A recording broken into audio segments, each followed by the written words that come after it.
rien qu'à faire un coming out, en fait, elle a quitté Jérôme Gage pour moi. Parce que je suis quand même très sexy, il faudrait bien dire ce qui est. Une blague du directeur des éditions Stock pour faire retomber la tension de sa rentrée littéraire mouvementée. Donc ça, c'est l'encart. Ça, c'est l'encart qui a été négocié par nos différents intervenants, dont les avocats des différentes parties. Je précise, c'est un encart qui n'est donc pas l'objet d'une procédure juridique, mais l'objet d'une procédure privée. Glissé dans tous les exemplaires de Vivre ensemble, cet encart a été exigé par l'ex-femme de Jérôme Gage, le compagnon d'Émilie Frêche. Elle croit reconnaître la vie privée de son fils, dans le livre de la romancière.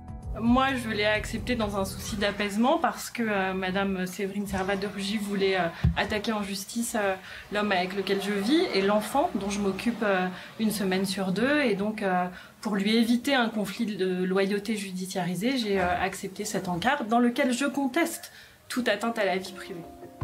L'affaire ressemble à un roman à l'eau de rose politique et remonte jusqu'au 4e personnage de l'État, le président de l'Assemblée nationale, François de Rugy.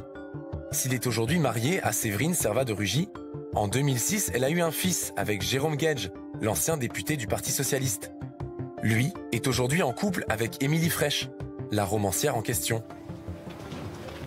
Jérôme Gage, quant à lui, déplore que cette affaire intime soit devenue le feuilleton de l'été.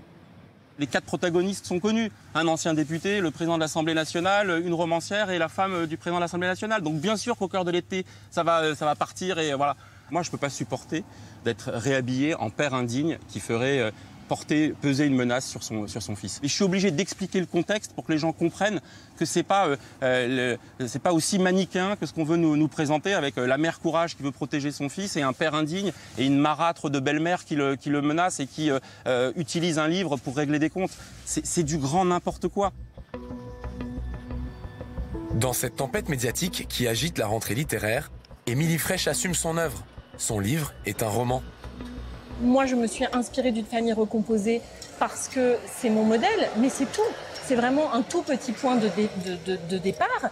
Et que si les écrivains ne peuvent plus s'inspirer, si on fait le procès de l'inspiration, alors c'est la fin du roman. Grâce à ce battage médiatique, le livre a bénéficié d'une communication aussi inattendue que foudroyante. Il a été réimprimé 2 fois depuis sa sortie le 22 août dernier.